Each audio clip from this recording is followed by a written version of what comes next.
여러분, 어떤 중요한 일이 있는데 그것이 한편으로 참 미약해 보일 때 우리들은 어떻게 하면 좋을까요? 우리 교회 초대 담임자이신 이필주 목사님께서는 1919년에 일어난 3.1 운동에 기독교를 대표하는 민족 대표로 참여하셨습니다. 그런데 이 3.1 운동에 대해서 생각해 보면 여러 가지로 생각해 볼 것이 참 많습니다.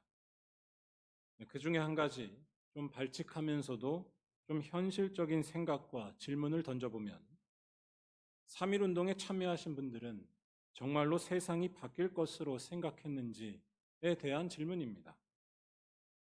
아니, 실제 3.1 운동의 성공 여부는 차치하고 3.1 운동으로 상황이 더 안 좋아질 것을 현실적으로 또는 똑똑하면 예상할 수 있지 않았을까요? 3.1 운동 직후 민족대표 33인은 거의 대부분 일본 경찰에 체포가 됐고, 그때 그들이 체포 후 받았던 신문 조서를 보면 이때 그들이 가졌던 생각을 엿볼 수 있습니다. 이 중에 우리 교회 이필주 목사님과 또 다른 우리 감리교 목사님인 신석구 목사님의 조서를 보면 이들이 무언가 전혀 다른 차원에 있었다는 것을 직감할 수 있습니다. 먼저 신석구 목사님은 재판정에서 이렇게 말했습니다. 피고는 조선 독립이 될 줄로 아는가? 그렇다. 될 줄로 생각한다. 장래에도 또 독립운동을 할 것인가? 그렇다. 나는 한일 합병에도 반대하였으니 독립이 될 때까지는 할 생각이다. 또 우리 교회를 담임하신 이필주 목사님도 비슷한 말씀을 하셨는데 이렇게 말씀하셨습니다. 그대는 무슨 목적으로 이 선언서를 인쇄하여 배포하였는가? 그것은 동양의 평화를 주창하며 조선의 자주 독립을 하기 위한 것이다. 다시 말하면 국권을 회복한다는 뜻이다. 이 목사님이나 신 목사님이나 다 언뜻 보면 현실 감각이 떨어져 보입니다. 3.1 운동이 당장 세상을 바꾸거나 독립을 가져다 주지 않을 게 뻔하기 때문입니다. 실제 3.1 운동 이후 상황은 더 악화됐습니다. 3.1 운동 이후 일본은 경찰력을 대대적으로 늘리면서 우리 민족에 대한 탄압을 강화했습니다. 또 3.1 운동 이후 이른바 문화통치라는 이름의 좀 유화적인 정책으로 바뀌었다고 하지만 이 문화통치는 오히려 더 악랄한 정책이었다는 것이 많은 역사학자들의 공통된 의견입니다. 아무튼 제가 드리는 질문은 3.1 운동을 하신 분들은 이런 것들에 대해 몰랐냐라는 것입니다. 만세 운동한다고 해서 정말로 세상이 바뀌고 국권이 회복될 것으로 봤냐라는 것입니다. 그런데 이 질문에 대해 그들은 이상한 답을 가지고 있었습니다. 독립이 될 것이라는 비현실적으로 보이는 믿음을 가진 것입니다. 이 지점에서 저는 이필주 목사님께서 서대문 형무소에 계실 때 쓰신 글을 보면서 이분들에 대해 좀 더 이해할 수 있었습니다. 이렇게 쓰셨습니다. 감옥에서 나는 하나님의 역사하심을 배우고 기도와 명상으로 많은 시간을 보냈다. 감옥에 갇힌 지 얼마 되지 않던 어느 날 눈을 감고 무릎을 꿇고 기도를 드렸다. 누군가가 내 귀를 두드리는 것 같았고 큰 목소리가 들려왔다. 하나님을 구하라. 나는 깜짝 놀랐다. 머리를 들어 사방을 돌아보았다. 감방 구석에 있는 변기통 외에는 아무것도 보이지 않았다. 나는 다시 기도하기 시작했다. 그러나 그때마다 다시 아까와 똑같은 음성이 들렸다. 나는 성경을 들고 폈다. 마태복음 1장 1절부터 읽어나가기 시작했다. 요한복음 7장 29절에 이르러 눈이 멈추었다. 나를 보내신 분은 진정한 영이시다. 깜깜한 방 안에 갑자기 환한 전깃불이 켜지는 것 같았다. 내 영혼을 사로잡았던 두려움이 사라졌다. 나는 우리 민족을 위해 할 수 있는 최선의 일이 무엇인지 알고자 했다. 그들을 위한 것이라면 10번, 아니 100번이라도 그들을 위해 기꺼이 죽고 싶었다. 이 글을 통해 알 수 있는 것은 이 목사님께서는 뜨거운 성령의 사람이었다는 것과 그가 3.1 운동을 비롯한 독립운동에 나섰던 것은 전혀 다른 차원에서였다는 사실입니다. 바로 성령에 대한 확신입니다. 현실적인 판단이 우리 민족에게 독립을 주지 않고 두려움을 물리치지 않습니다. 성령께서 인도하시면 온 세상이 환해지고 자유가 찾아옵니다. 아무런 두려움이 없어집니다. 성령만이 생명이시고 성령만이 역사의 주인이시기 때문입니다. 이 사실에 대해 눈을 떠서 똑똑해 보이는 생각이 아니라 그분의 인도하심에 자기를 맡기는 것, 이것이 바로 이필주 목사님이 뛰어든 독립운동이었습니다. 3.1운동은 비현실적으로 보이는 무모한 일이 아니라 현실을 넘어서는 하나님을 본 우리의 선각자들이 뛰어든 하나님의 일이었습니다. 오늘 말씀은 예수께서 제자들에게 죽음과 부활에 대해 처음으로 말씀하시는 장면입니다. 오늘 말씀을 비롯해서 예수께서는 총 3번에 걸쳐서 자신이 앞으로 당할 예루살렘에서의 고난과 죽음, 그리고 부활에 대해서 예고하시는데요. 이 말씀은 읽을 때마다 우리들에게 많은 의문을 던져줍니다. 일단 예수께서 제자들에게 자신의 고난과 부활에 대해 말씀하셨을 때 그때 제자들이 보였던 태도가 우리에게는 이해가 잘 안 될 때가 있습니다. 예수께서는 분명 제3일에 부활하실 것을 말씀하셨습니다. 그렇다면 예수님의 말씀은 항의하거나 해야 될 그런 일이 아니라 환영해야 될 일이 아닐까요? 이런 질문을 가질 수 있는데 이것은 예수께서 말씀하신 제3일이란 표현을 어떻게 이해하느냐에 달려 있습니다. 제3일이란 표현은 한마디로 일종의 위로하는 말처럼 쓰인 표현이었습니다. 고난을 당한 선지자는 죽음 이후에도, 즉 내세에 위로를 얻는다라는 식의 관용어 같은 말이었습니다. 호세아 6장 2절에 셋째 날에 여호와께서 일으키실 것이다 라는 말씀이 이를 보여줍니다. 하나님의 사랑이 죽음 너머에도 있을 것이라는 말이고, 제자들은 예수님의 부활 예고를 이런 식으로 그런 위로의 말로 이해했다는 것입니다. 즉 다시 말해 예수님의 말을 제대로 이해하지 못했던 것입니다. 예수께서 말씀하신 것은 내세에 대한 하나님의 위로가 아니라 전혀 다른 생명의 출현이었습니다. 즉 죽음을 이기신 하나님의 생명을 말씀하신 것이었습니다.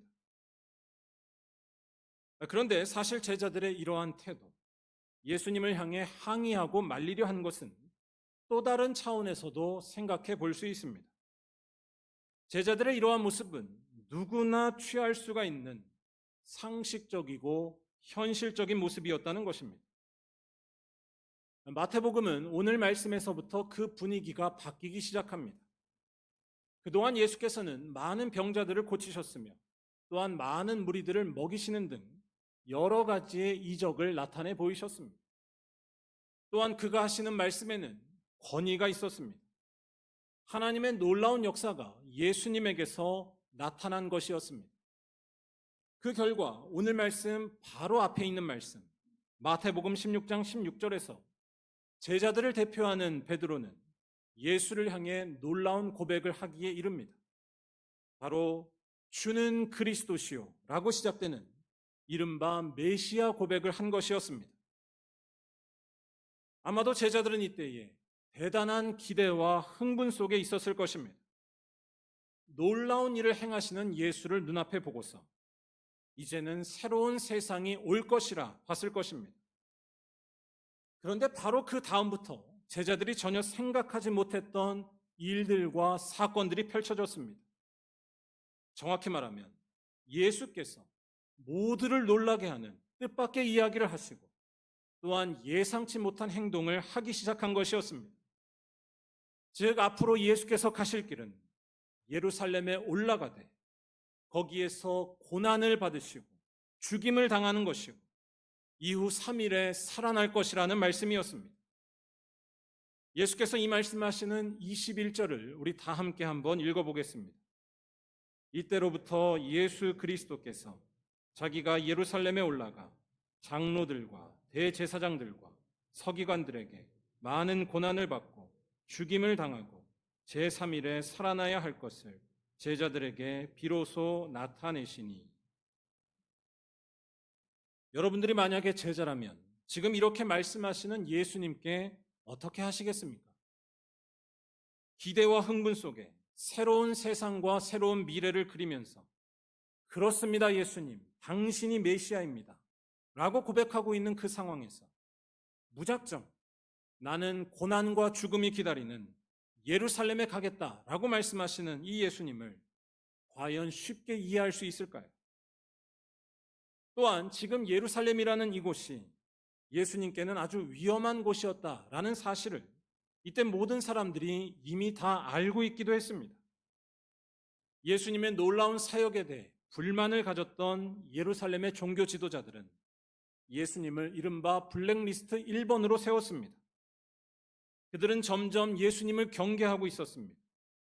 예수님에게 시험을 걸어왔고 회당에서 사람들을 만나지 못하도록 출입을 막기도 했습니다. 이런 때에 예수님 곁에 있는 똑똑한 제자라면, 총명하고 지혜로운 제자라면 무슨 말씀을 예수님께 드려야 맞을까요? 자기를 반대하는 사람들이 가득한 위험한 예루살렘에 굳이 올라가시겠다는 이 예수님을 말려야 정상이 아닐까요? 아니, 더 현실적으로 조언을 한다면 예수님 지금은 아닙니다. 때를 기다립시다 라고 하는 것이 맞지 않을까요? 지금 예루살렘으로 올라가봤자 아무것도 달라지는 것이 없으며 지금까지 해온 모든 것들이 헛수고로 돌아갈 것이 뻔했기 때문입니다. 여러분, 제자들은 절대로 이상한 사람들이 아니었습니다. 그들은 예수님을 통해 이른바 좋은 세상을, 정확히 말하면 그들이 바라던 하나님 나라를 만들기를 원했습니다. 여러분, 그러기 위해서는 뭘 잘해야 할까요? 어디에 신경을 써야 할까요?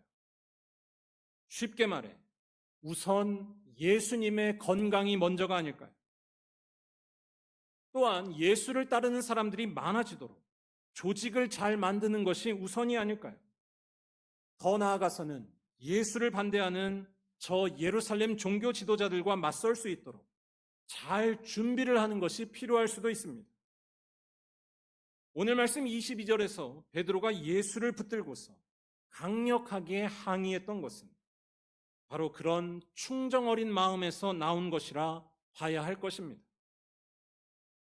그런데 예수께서는 놀랍게도 이런 베드로를 향해 충격적인 말을 하십니다.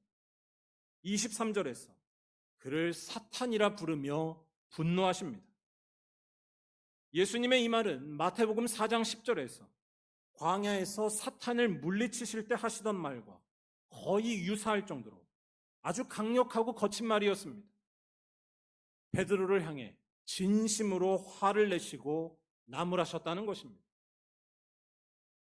여러분, 예수께서는 도대체 왜 이렇게 말씀하시는 것일까요? 예수님의 안위에 대해서 누구보다 생각하고 있고 또한 현실적인 판단 속에 예수님의 뜻을 잘 펼쳐나가기를 바라는 충직한 제자 베드로가 뭘 잘못했을까요? 그 답은 23절 예수께서 하시는 말씀에서 발견할 수 있습니다. 베드로가 생각하고 있던 것은 곧 하나님의 일이 아니라 사람의 일이라는 것입니다. 사람의 일은 자기의 합리적인 계획과 뜻으로 내 경험을 가지고 이 세상을 바꾸려 하거나 또는 자기 삶의 구원과 평안을, 곧 생명을 얻겠다는 태도를 가리킵니다. 지금 당장 예루살렘에 올라가지 말고 다른 방법을 찾아봅시다 라고 한 베드로의 생각이 바로 그것이었습니다. 그런데 거기에 대해 예수께서는 강력하게 반대하셨습니다. 왜냐하면 생명과 구원은 사람의 계획과 판단과 똑똑함에서 나오지 않고 오직 하나님에게서만 나오는 하나님의 배타적인 것이기 때문입니다. 여러분, 잘 생각해 보시기를 바랍니다. 최근에 인기리에 방영하고 있는 드라마 중에 무빙이라는 드라마가 있습니다. 혹시 이 드라마를 보시는 분이 계신지 모르겠는데 재밌습니다. 이 드라마에는 이른바 초능력을 가진 사람들이 주인공으로 나옵니다. 초능력을 가졌다는 것이 대단해 보일지 모르지만 사실은 그렇지 않다는 것을 이 드라마는 보여줍니다. 그 이유는 간단합니다. 아무리 초능력을 가졌다 할지라도 이들의 삶이 결국 세상에 의해서 판단 내려지기 때문입니다. 초능력이 필요할 때만 귀한 자, 쓸모가 있게 되는 것입니다. 자기의 가치가 세상의 필요에 따라서 정해지는 것입니다. 오늘날 세상을 살아가는 일반 사람들의 모습도 이와 다르지 않다고 봅니다. 그래서 더 이상 세상에서 필요가 없는 상황이 됐을 때 이 초능력자는 낙심합니다. 자기 아내에게 세상에서 아무런 쓸모가 없어진 기분이야 라고 말하는데, 이때 이 말을 들은 아내가 놀라운 말을 전합니다. 난 너의 쓸모야. 넌 나의 쓸모고. 화면을 좀 보여주시죠. 저렇게 이야기를 합니다. 제가 제 아내한테 꼭 써먹으려고 합니다. 저는 이 말이 아주 크게 들렸습니다. 귀에 울리듯이 들렸습니다. 이 말처럼 오늘날 사람들에게 위로와 희망을 주는 말이 있을까요? 또 저는 무엇보다 이 말이 아주 신앙적으로 크게 들렸습니다. 저는 이 말이 꼭 우리 삶의 가치는 세상의 판단에서 나오는 것이 아님을 말하는 것 같았습니다. 세상의 판단이 아니라 우리 각자에게 주어진 삶의 뜻, 거기에 충실할 때에 누구나 쓸모가 있다는 것입니다. 이걸 다른 말로 하자면 하나님께서 우리들에게 주신 뜻과 말씀에 충실할 때에 우리는 세상에서 어떤 모습을 하고 있고 어떤 대접을 받아도 아무리 나이가 많아질지라도 누구나 존귀하다는 뜻이 아닐까요? 우리의 생명은 세상이 주지 않습니다. 생명은 오직 하나님께만 있는 하나님의 배타적인 것입니다. 그리고 이러한 사실을 알고서 나를 이 세상에 보내신 하나님께 대해 깨어있는 사람, 그 사람이 바로 생명이 있는 사람이라는 것입니다. 그런데 우리 예수님이 바로 그와 같이 완벽하게 살아간 유일한 분이라는 것입니다.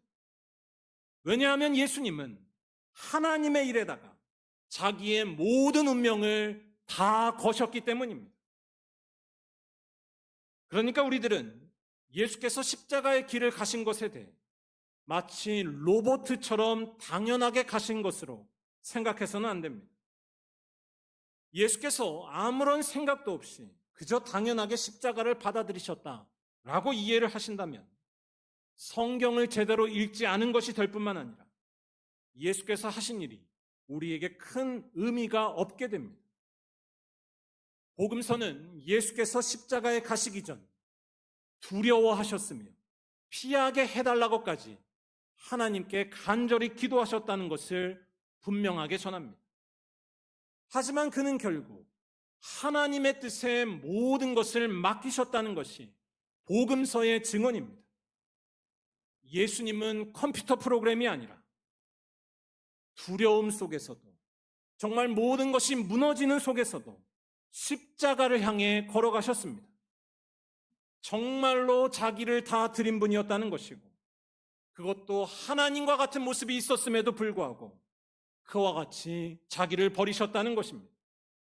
이러한 분이 우리를 구원하시는 것이지 자동응답기 같은 컴퓨터가 우리를 구원하는 것이 아닙니다. 아무튼 다시 정리하면 예수께서 베드로를 강하게 꾸짖으셨는데 그 이유는 베드로가 하나님의 일이 아니라 사람의 일에 빠져 있었기 때문이라는 것입니다. 스스로 생명을 얻을 수 있을 것처럼 생각하고 계획하고 행동했다는 것입니다. 25절에 나오는 예수님의 말씀을 잘 읽어보시기 바랍니다. 누구든지 제 목숨을 구원하고자 하면 잃을 것이요 누구든지 나를 위하여 제 목숨을 잃으면 찾으리라. 이 말씀에서 예수께서는 생명의 주인이 누구신지를 분명하게 밝히십니다.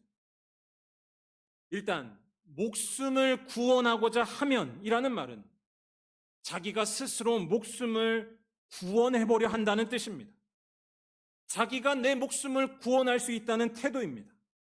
안전과 평화를 만들 수 있다는 것입니다. 하지만 그런 사람은 도리어 목숨을 잃는다는 것입니다. 26절 말씀은 아무리 천하를 다 얻고 있어도 그것으로 생명을 얻지 못한다고까지 말합니다. 사람의 노력으로는 생명을 얻을 수가 없다는 말입니다. 아무리 자신만만하게 살고 있어도 자기 목숨을 구하지는 못합니다. 하지만 이와 반대인 사람은 전혀 다른 결과를 맞는다는 것이 예수님의 말씀이었습니다. 누구든지 나를 위하여 제 목숨을 잃으면 찾으리라. 주님을 위해서 생명을 잃으면, 즉 주님께 자기의 운명을 맡기고 생명을 맡기면 도리어 생명을 찾을 것이라는 말씀입니다. 왜냐하면 하나님만이 생명의 주인이신데 그 하나님은 곧 우리 예수님이시기 때문입니다. 그런 차원에서 24절에서 예수께서 하신 말씀, 자기를 부인한다는 것은 단순히 좀 겸손하게 살겠다라는 차원만을 말하지 않습니다. 겸손하게 사는 것처럼 보여도 자기를 부인하지 않을 수 있습니다. 그런 것보다 더 중요한 것을 놓치면 안 됩니다. 자기를 부인한다는 것은 자기가 자기의 주인이 아니라는 것, 생명의 주인이 아니라는 것을 인정하며 산다는 뜻입니다. 내가 생명과 안전과 기쁨을 얻을 수 있다는 태도, 나의 경험과 계획과 판단, 사람의 일로 구원을 얻을 수 있다는 우리 인간의 본성과 마음을 부정하는 것을 말하는 것입니다. 자기의 의로움을 의지하지 말라는 것입니다. 여러분, 이 사실을 실제로 받아들이며 살고 계신가요?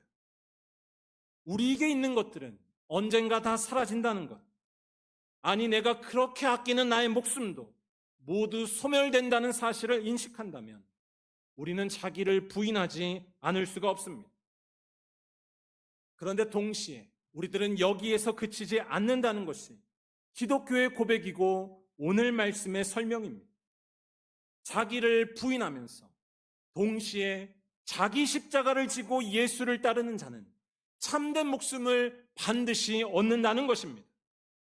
왜냐하면 하나님만이 생명이신데 그 하나님은 바로 우리가 따르는 예수님이시기 때문입니다. 방금 말씀에서 자기 십자가를 지고 예수를 따르라 라는 이 말씀이 참 중요한데요. 저는 이 말씀, 자기 십자가라는 말이 참으로 은혜가 되고 위로가 됐습니다. 만약에 이때 예수께서 그냥 십자가를 져라 라고 하시거나 아니면 나 예수가 진 십자가를 너도 져라 라고 하셨으면 어떻게 될까요? 정말 부담스럽습니다. 아무도 그렇게 할 수 없을 것입니다.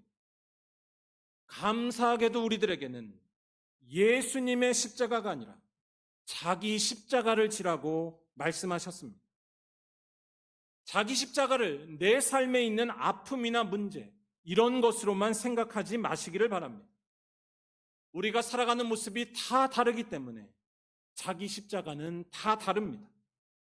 중요한 것은 아픔과 고난 자체가 아니라 내가 내 생명의 주인이 아님을 고백하고서 예수만이 생명임을 고백하는 것, 그것이 바로 자기 십자가라는 것입니다. 어떤 분에게 이것은 하나님께서 맡기신 직분이면 아무리 내가 바쁠지라도 소중히 여기는 것이 될 수도 있고, 또 어떤 분에게는 내 입술에서 나오는 말을 조정하는 것이거나 함부로 판단하지 않는 것일 수도 있습니다. 또 어떤 분에게는 자꾸만 눈에 밟히던 누군가에게 귀찮더라도 작은 친절을 건네며 전화하는 것일 수도 있고, 아니면 가난하고 어려운 이들에게 자기의 가진 것을 나누며 사는 것일 수 있습니다. 또 어떤 분에게는 필요 이상의 부당한 이득을 취하지 않고 정직하게 세금을 내거나 아니면 하나님의 은혜에 온전히 감사하며 사는 것일 수도 있습니다.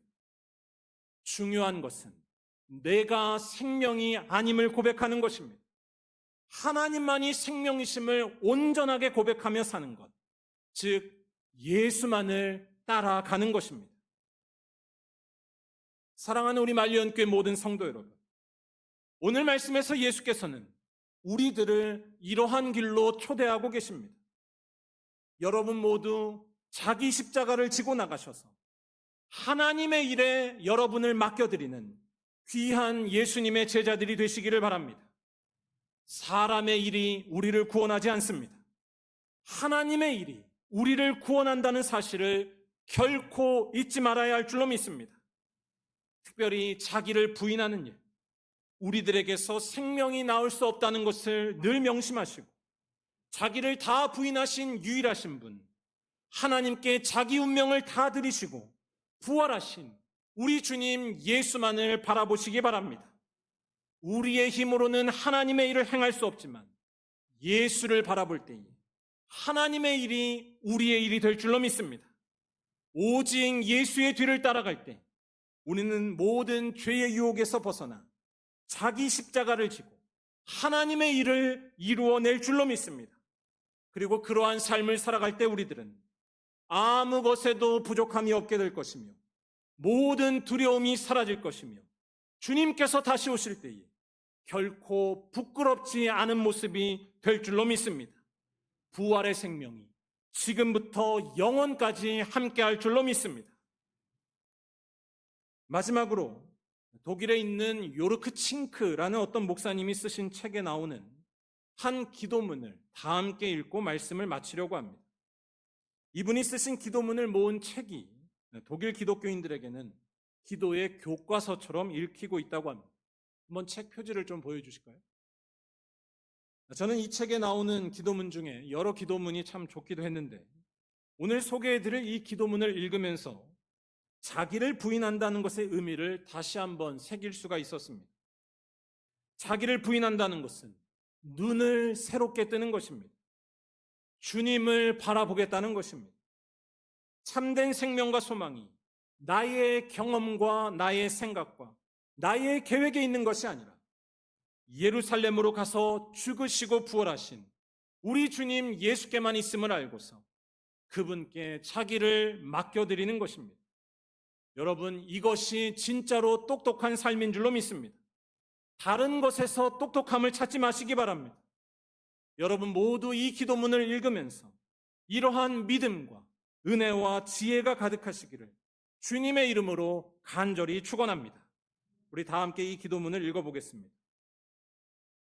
그리스도여, 우리가 세상에 있는 한 근심이 끊이지 않습니다. 주님도 지금은 너희가 근심하나 라고 말씀하셨습니다. 주님은 능력 있는 사람 대신에 두려움이 없는 사람을 찾으십니다. 주님도 내 마음이 매우 고민하여 죽게 되었으니 라고 말씀하신 적이 있습니다. 그러면서도 주님은 주님 자신을 두렵게 하는 그 길을 뚫고 나가셨습니다.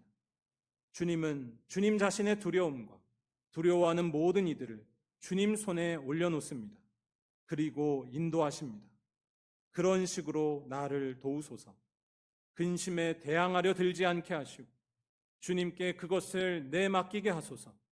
나 자신과 나의 근심 전체를 주님께 넘기게 하소서. 주님, 내게 평화를 주소서. 내 인생길을 위해 모든 내적 불안을 주님께 맡길 힘을 주소서.